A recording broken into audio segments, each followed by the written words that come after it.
Ooh, what's up, everybody? My name is OMG WTF LOL TEW BRB. Welcome back to more Total Extreme Wrestling 2016. We are booking the Invasion angle, playing as the WWF, of course, in the year 2002, on the road to WrestleMania. Things are getting serious here. The war is just about to be done. We've got Sting calling out The Undertaker, Goldberg and Austin at each other's necks.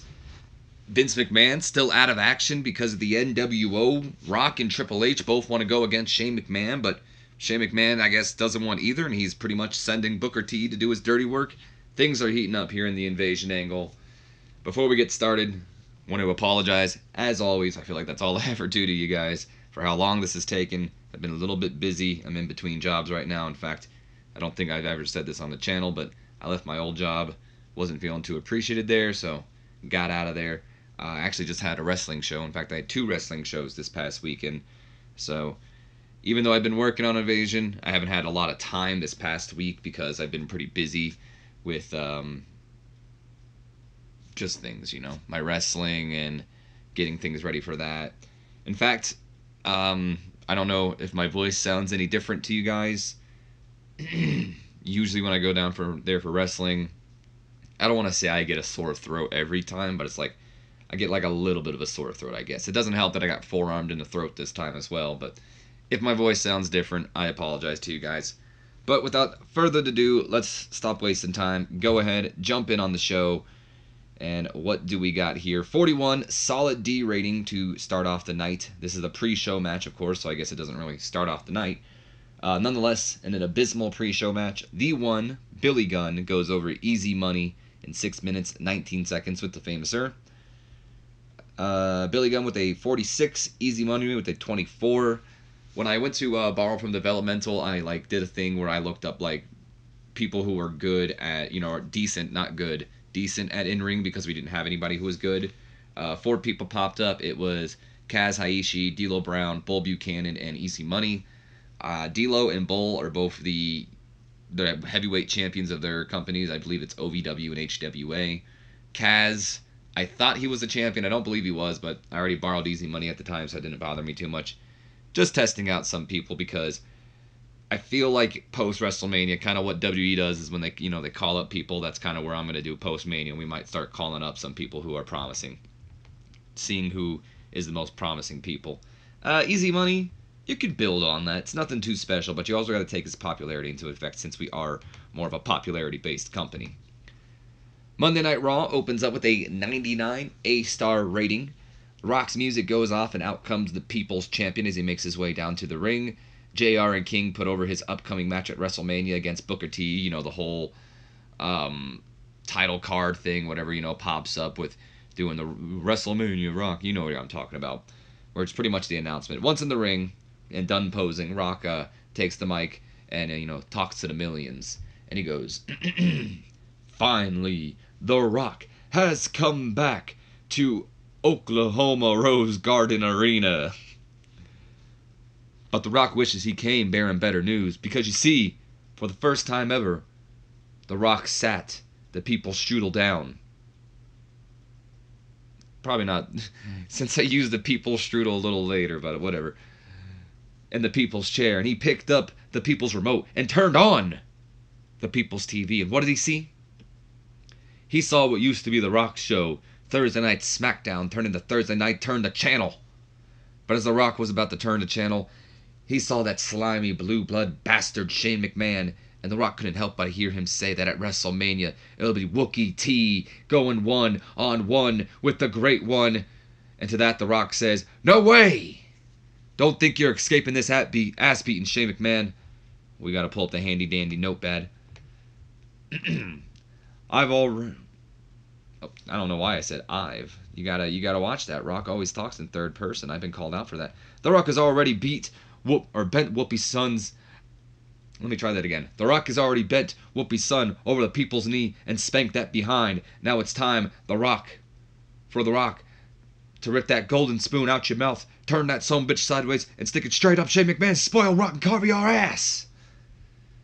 And, Rock's power, is fired up. He ain't taking on Booker T. He told Shane McMahon, I'm fighting you. And that is when Triple H's music hits, because Triple H also wants to fight Shane McMahon. He caught the Rock off guard. The game makes his way down to the ring and joins The Rock. And Rock just goes, was that really necessary? To pour all that water out? Waste all that water? Did The Rock get you all hot and bothered? Triple H doesn't have time for this. Shut your mouth, Rock. I'm not out here to play your games. Let's make one thing clear right now. If anyone is kicking Shane McMahon's ass, it's me. So my advice to you, stay out of my way. And then, Triple H, he begins to walk away from The Rock. He came out, said what he wanted to say, but that's when The Rock grabs Triple H's arm and he says, No, let The Rock make one thing clear with you. The Rock does not care about your sudden change of heart, you Grinch. The Rock does not care if your wife cried crocodile tears and wiped... What the fuck did I... Oh, and whipped her whip. I'm moving a little too fast, but that's The Rock's promo, so it's kind of hard to keep up with The Rock. But I spelled the word whip wrong, too, so... Anyway. Getting off promo. Get back into the promo, whatever. If your wife cried crocodile tears and whipped her whip and sent you out with your orders, you can't just act like you all of a sudden care when it's so obvious you don't. Mr. McMahon knew we were at war, and with the general down, the captain's got to take command. So let The Rock tell you one thing, grunt. The Rock's battle, not yours, so stand down. And that's when Triple H and The Rock, they get in each other's face. Things are getting intense, and that's when Shane McMahon's music goes off, and out comes the WCW owner alongside, of course, Booker T. Shane says, gentlemen, please, there's no need to argue on my behalf. And then that's when Book, takes the mic and goes, Shane, let me handle this. And then Shane, of course, he's impressed. He backs off, out of respect, of course, and he says, Triple H, I don't know, this is going to sound stone cold so bad with this raspy voice. As far as I'm concerned, I ain't got no beef with you, but if you lay a finger on Shane, I'll personally see to your ass whooping. But you, Rock, you got a bone to pick with you. I got a bone to pick with your punk ass. You think everything's a joke. You think I'm a joke. Always call me Whoopi Goldberg, son. But I'm gonna let you in on something. Whether you like it or not, you got me at WrestleMania. And after WrestleMania, you're gonna remember my name for damn sure. And Rock, still not impressed. You done talking? Good. Because let The Rock hit you with a dose of reality. If The Rock has to beat your candy ass to get to his candy ass, then The Rock has no problem bending you over to people's knee again. But I'll tell you what, it's going to be before WrestleMania. Because The Rock and Shane are drawn at Moonlight, and the first shot's going to win. And then Triple H interrupts The Rock and he says, that's if Shane even makes it to WrestleMania, because I don't give a damn if the cops have to drag me away. I'm hunting your ass down anytime, anywhere. You better bring the guards, because I'm bringing backup. Lots going on right here. Shane tries to slow it down. He goes, all right, hold on. Backup? Backup? What the hell is that supposed to mean? Oh, are you talking about Rock? Well, here's a suggestion. How about I give both of you what you want tonight? Since you two seem to be so buddy-buddy, because, quite frankly, I'm sick of everyone thinking I'm afraid to get my hands dirty.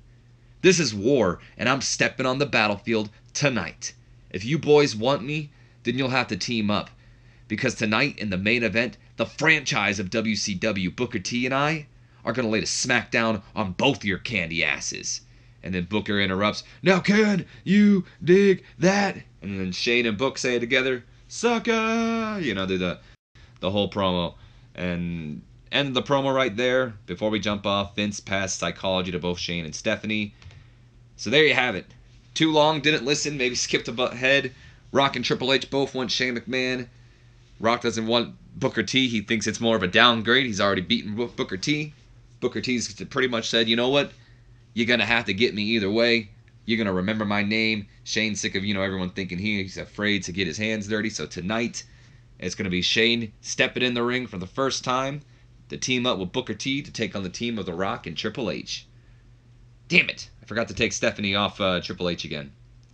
Guess it doesn't matter, but still. Rock worked the crowd well. Booker T was superb without a script. Shane McMahon clearly enjoyed got the crowd off to a strong start and was hot. Rock was a real star in the segment. Triple H looked good. Booker T was a real star, gained heat for Rock and Shane, and there you have that. So good stuff happening there. Intercontinental Championship match is then announced, of course, Jerry Lawler and the King. Not Jerry Lawler and the King, that's the same person. Jim Ross and the King would put over the fact that, well, did you hear that, King? Tonight, it'll be Rock and Triple H battling Shane and Triple H. But don't forget, tonight we'll also see the Intercontinental Championship in action. Kane and Rhino, alongside Test and Albert, taking on the Flock. In action next, that will be Albert and Trish representing TNA, and Raven and Daphne representing the Flock.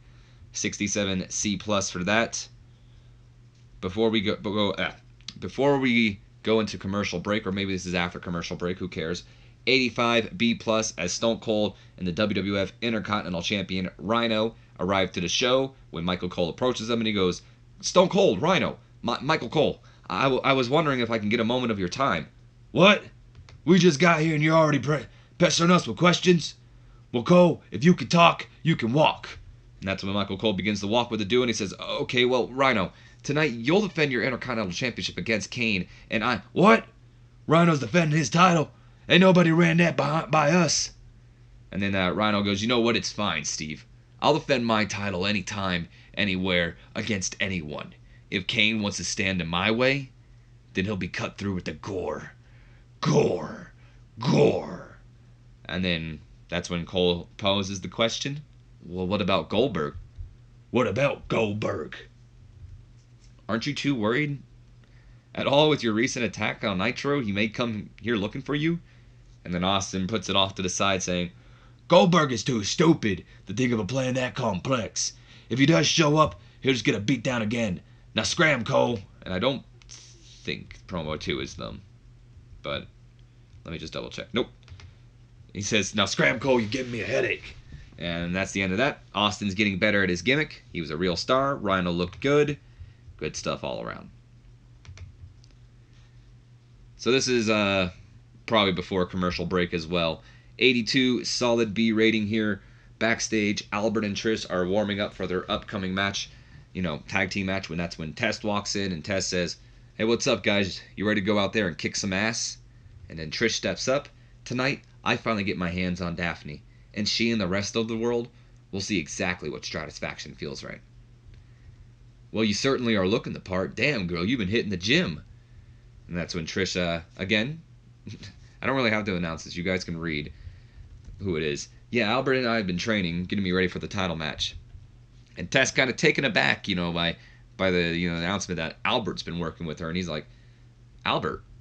And then Albert, lifting weights from behind, he screams, he's like, "Yeah!" And then he sits up, looks at the two, and he goes, "You ready to go kick some ass, Trish?" And she says, "Damn right, let's come." And then she says, "You coming, Drew?" Pretty much, Andrew, Test. And Tess is like, yeah, I'll catch up." So Tess kind of, taken aback, Why is Albert, his boy, working with Trish? What's going on there? Either way, performance of Albert was fantastic. Good job, Albert. Gained heat for the Daphne-Trish feud, and there you have it. So we jump into said tag team matchup here. 74 B- rating here. You may wonder why there's 3 people. I'll get to that in a second. And a decent matchup. Trish Stratus and TNA defeated Raven and Daphne in 9 minutes, 36 seconds when Tess defeats Raven by pinfall with a running big boot, winning the Hardcore Championship. Of course, Tess was only added into the match right before the finish. So let me explain what's going on here. You got back and forth matchup, of course. Hardcore Championship always on the line with Raven. If Raven would have been pinned by Trish or Albert, they would have became Hardcore Champion. But nonetheless, I'd imagine the match getting a little bit heated. Raven took out Albert at one point, and he's like hovering over, Trish. That's when Tess comes in and goes after Raven, hits him with a running big boot, I suppose. That, of course, does lead to a disqualification for Trish and Albert, but, of course, I wasn't able to actually make that a thing in the game. So this is what we got working. Pretty much Tess comes in, and he pins Raven, becoming the Hardcore Champion, knowing that he could become Hardcore Champion, but thinking that, maybe that wouldn't affect the match, I guess. But we'll get to that when we get to that. There's another angle featuring these guys. Flow match was hurt because, Tess was involved the entire time. Daphne with an in-ring performance of a 54. Raven with a 77. Tess with a 58. That's, of course, with limited in-ring involvement. Trish Stratus with a 68, and Albert with the best of the match, 83 in-ring performance for him. Lost heat for the breakup of TNA's feud, though. Albert is improving in performance, Daphne is improving in Rumble, and we got a new hardcore champion. 88B plus as we go backstage in what is now Shane McMahon's office. The owner of WCW, he's warming up and practicing his strikes for his upcoming tag team match when Booker T just starts to talk to him, and he goes, "You sure this is something you want to do? I mean, I could call Scott, Rick, hell, I could call my brother Stevie right now. He'd be here in a minute."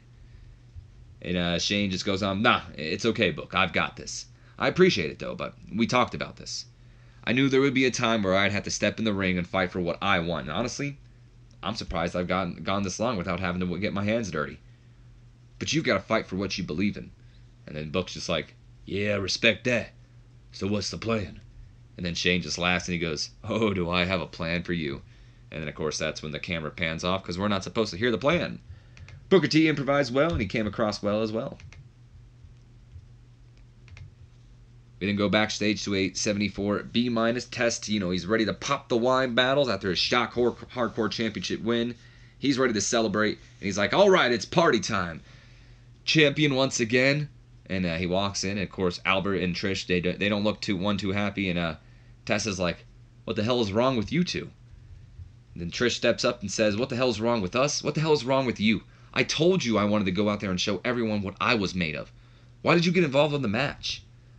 And then Tess tries to explain himself. "You know, Raven was hovering over you. You know, who knows what that psycho would have done?" And then Trish goes on to say, "That's what Albert was there for. He was my partner. Yeah, he was down. Look, I don't see what the big deal is. We still won." And then Trish brings it to his attention. "No, we got disqualified. You won, you selfish ass." And then that's when Trish walks away, and Albert walks over to Tess and just kind of gives him a look, and then Tess looks over at Albert and he says, "Don't give me that look. I'm just as pissed as you." And then he walks away, leaving Albert just to stand there wondering exactly what the hell did he do to make Tess pissed at him. Either way, Tess is getting better at his gimmick, Albert's looking good, and advance both the storylines here. 89 solid A. Good God, how did this get an 89 solid A? Jesus. Rob Zombie begins to play over the loudspeakers as the WCW United States Champion. Edge begins to make his way down to the ring. Meanwhile, Jim Ross and the King talk about Edge's recent problems with the Canadian Champion, Lance Storm, as a clip from last week's Brawl begins to play. Once the video ends, Edge is in the ring with the mic in his hand. And before I read this angle, I want to make something clear about this angle, because I don't know. Maybe you guys wouldn't even really have said anything if I didn't bring it up. But I don't really like this promo. I didn't really like how it turned out all too much. But it's what I wrote, so it's kind of what we have to live with. But I didn't really like what it turned out. But I rewrote it a bunch of times, and this is about as good as I got before I was like, all right, I'm done. This is just what we're sticking with. So I apologize if this promo is kind of lame, but like I said, I really wasn't sure what I was trying to do with this promo, and I needed this promo to kind of like lead into the challenge. My whole issue with this promo is Edge is kind of copying Lance Storm, but he doesn't acknowledge that he's copying Lance Storm, and that's where I don't really like this. But anyway, let's just get into the promo, and we'll see what you guys think. So anyway, Edge begins to speak, and he says, "So last week, Sir Lancelot came out here and talked about how much of a proud Canadian he is, and how he represents the Great White North with pride as the Euro-Canadian champion. While I, on the other hand, apparently dishonor my country by holding this title right here. Well, I for one disagree. America is the land of opportunity, and out of all the men from all the other countries, this young Canadian boy from Toronto, Ontario, represents the entire US of A. And I represent it damn proud. I can't say the same for Stormy, because as a fellow Canadian, I'm disgusted at the man who represents my country. The man who represents my country is a dirty thief. He stole that title and slapped Canada's name on it. This title that I hold stands for opportunity. An opportunity can strike at any time. I didn't just come out here to respond to Sir Lancelot without him jumping me from behind. I came out here to give anyone backstage an opportunity to take this belt away from this Canadian dreamer. Even you, Storm." And that's when Edge lays the belt down. on the canvas, and he waits for his challenger to come out, and out comes Bradshaw, the same man who accepted Lance Storm's challenge last week, and he's ready to challenge for the United States champion. Proud American is Bradshaw. He gets into the ring. We're ready to start the match, but before the bell rings, Lance Storm's music hit, and out comes the Canadian champion, who decides to join commentary before the match. And I'd imagine during commentary that he's kind of like bad-mouthing Edge, saying, you know, Edge is pretty much just copying him and trying to prove that he's better than him somehow. That's why he's come out here, and he talks about how he's a proud Canadian, and a proud Canadian represented the United States of America, and he talks about how he copies him with the whole open challenge, even down to the challenger. So there you have that. I don't agree. I don't like the way that promo really turned out, but it got an 89 solid ace, so good stuff. Got the crowd hot. No worker improvements. Really wonder why this did so well, though. The match between Bradshaw and Edge itself gets an 80 solid B, and about that had good wrestling and a decent reaction from the crowd. Edge goes over Bradshaw in 10 minutes, 17 seconds after Bradshaw was disqualified when Lance Storm ran in and attacked Edge. Edge made his 4th defense of the United States Championship. Back and forth action between the two. Probably looking like, you know, Edge is about to win, setting up for the spear, and that's when Lance Storm comes in, clocks him with the Canadian Championship probably, and just starts beating down on him. Even takes out Bradshaw probably. I didn't write it in the angle after this, so just imagine that Lance Storm's already taken out Bradshaw. Bradshaw with an in-ring performance of a 75. Edge with an 86. Bradshaw's improving in technical. And 77 solid B afterwards. As Lance Storm continues to beat down an Edge, he eventually, you know, of course, busted him open in the process. He then takes the United States Championship, and he, like, places it over Edge's head. So think back to, like, how, I guess Undertaker would wear his title down to the ring when he was Biker Taker. He kind of, like, wear it around his neck. That's kind of what Lance Storm is doing to Edge right now. He backs up, he winds up, and he hits the last call super kick, pretty much kicking the title into Edge's face. And then he takes both the belts, both Canadian and United States Championship, stands over, posing with both championships over Edge before walking away with both championships as well. So Edge is going to call him a thief. Lance Storm's going to pretty much be a thief because he's taken the United States Championship as his property now. Unfortunately, it did lose heat for the feud.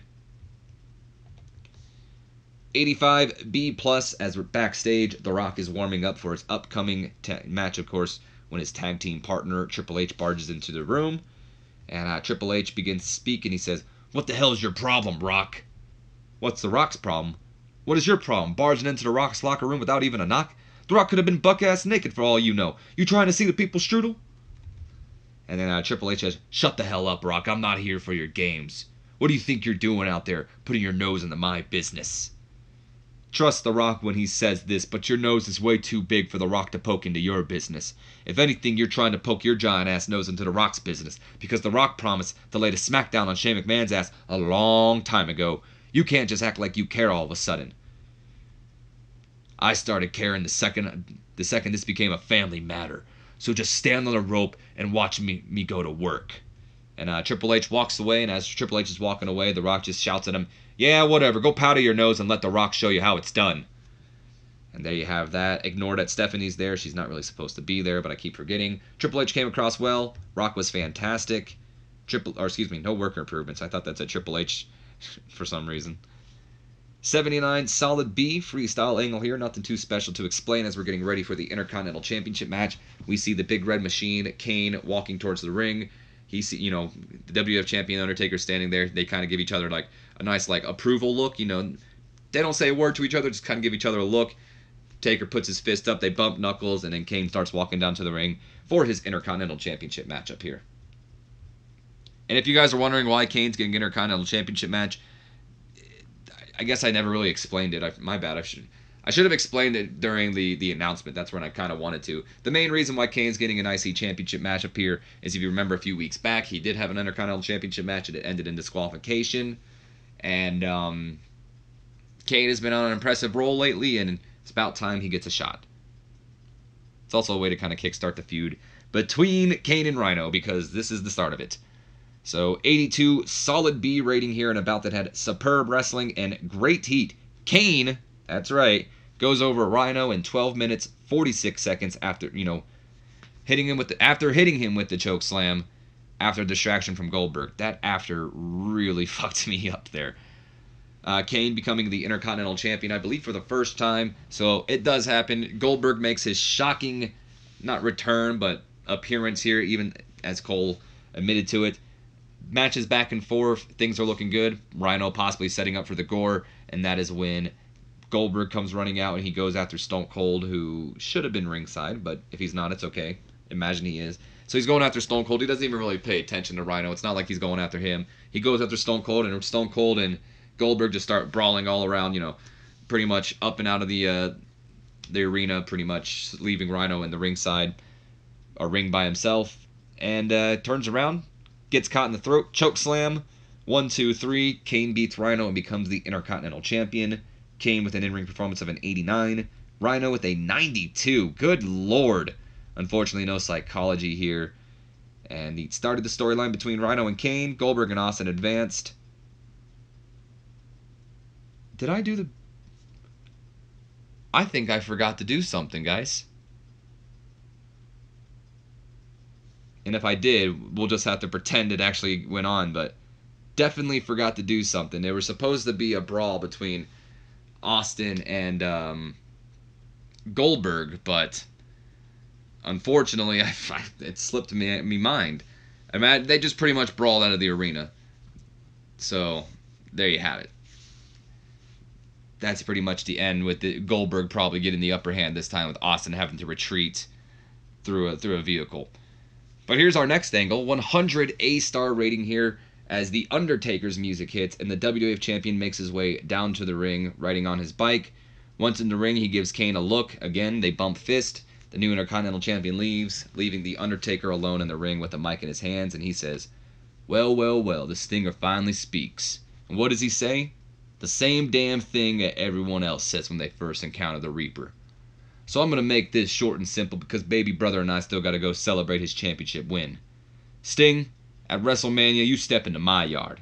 You step onto my stage.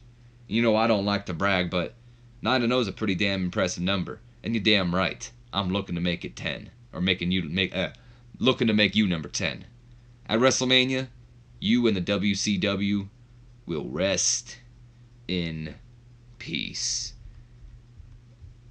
And you guys might see who that is, because it is Vince McMahon, and that is because, indeed, as we pulled the handy-dandy notepad here, Vince McMahon's music interrupts The Undertaker, and the chairman of the WWF makes his shocking return, of course, selling his injuries.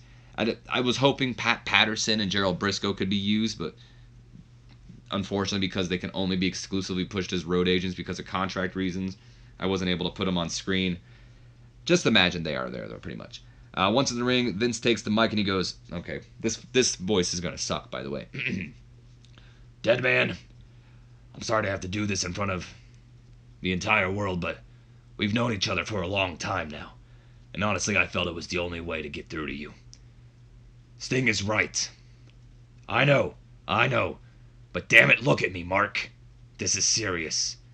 Not only is your job on the line, but my entire life is on the line, damn it. Sting is right, and it might sicken me to say it, but I'm man enough to admit it, and so are you." This is a horrible Vince, by the way. "You know I've always respected you, but if you're going to win, then I need the old Undertaker. The WWF needs the old Undertaker. I need the man who would bury people alive. I need the man who would hang people from his own satanic symbol.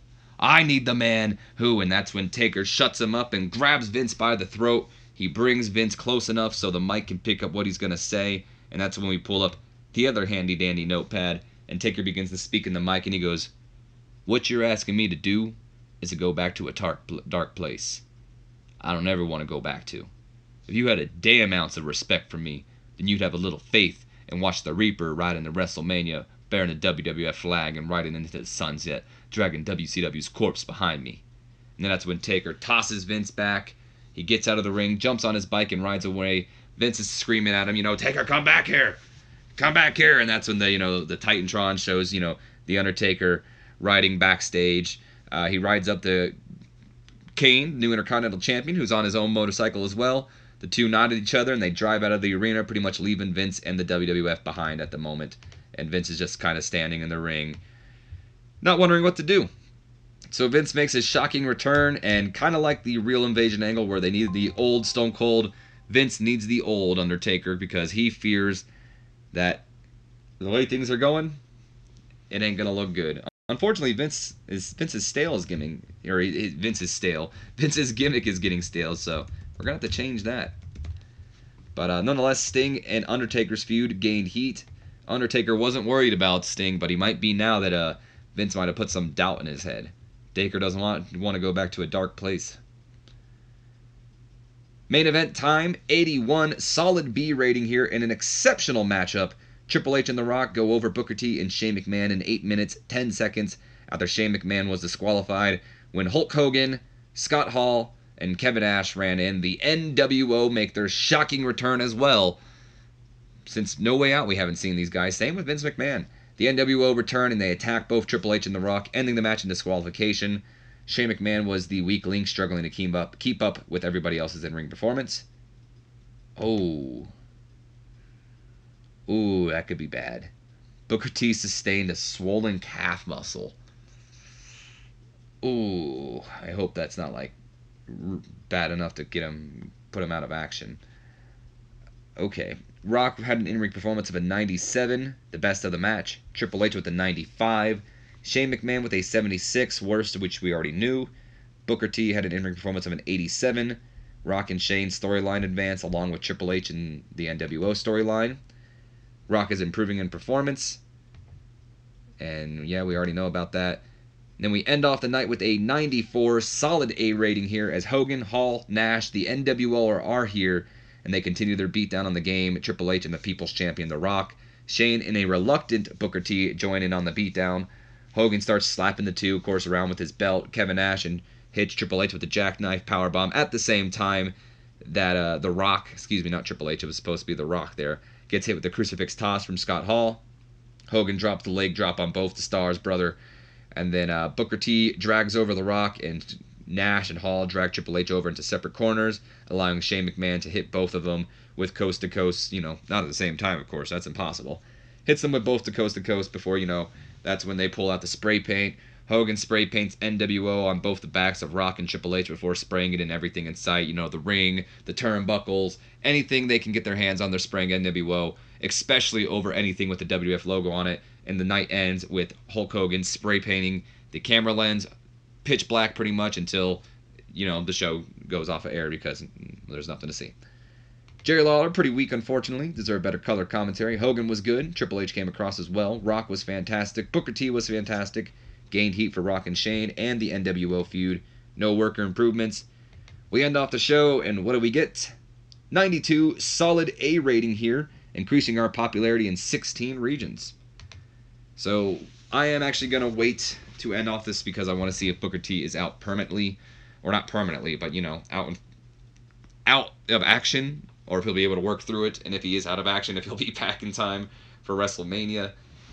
But yeah, big things happening on Monday Night Raw. My voice might not be making it seem more enthusiastic as I might like it to be, but The Undertaker calls... Wow, that loaded a lot faster. The Undertaker calls out Sting, tells Sting, "I'm not afraid of you." Vince McMahon tells him we need the old Undertaker. Goldberg cost Rhino the Intercontinental Championship by going after Stone Cold Steve Austin and distracting the former champion. Okay, let's look at this real quick. He's working through, so he's not injured, so that's good. But, Stone Cold, Goldberg, they went head-to-head, even though I forgot to kind of book that part in. The NWO returns and goes after both Triple H and The Rock. Things are getting crazy. Booker T's injured. The one Billy Gunn doesn't connect with the fans. He has little upside, according to Booker T. I agree. Goldberg says Lance Storm doesn't connect with the fans. We should probably write him off. I disagree. What do we got here? Oh, Chavo wants a pay rise. 55, and you think you're worth 84? I'll give you 75, but I don't think I'm going to give you 84. You're going to have to work for that, Chavo. So Booker T, he's not fully injured, so that's good. We might not put him in action for a lot of matches, though, just to kind of calm him down. How long is he injured for? Where the fuck is it? Medical. Booker T 27 days, so he'll probably still be injured for WrestleMania. So he's going to be working injured at WrestleMania. That's a shame. Nonetheless, though, that is going to be the end of this video. I hope you guys have enjoyed. If you have, do me a favor. Leave me a comment, like, subscribe if you have not already. And as always, my name has been OMG, WTF, LOL, FTW, BRB. Don't forget to share this video with your friends, Facebooks, and Twitters. All the Instagrams and social media accounts out there. I don't give a dams. Help me out by sharing this video. And hopefully hooking your homeboy up with some new subscribers. Speaking of some buddies as well, you can always check out my buddies down below in the description. My buddy Raging Yoshi just started a new Let's Play, Cave Story, on YouTube. ZachManziNVO doing some 8-hour live stream for 1UP games or something. I'm horrible. I should have remembered it. You can check him out if you're watching this the day it was uploaded. But that's it. I've got nothing else to say. Happy 4th of July, and I'll see you guys later. Have a good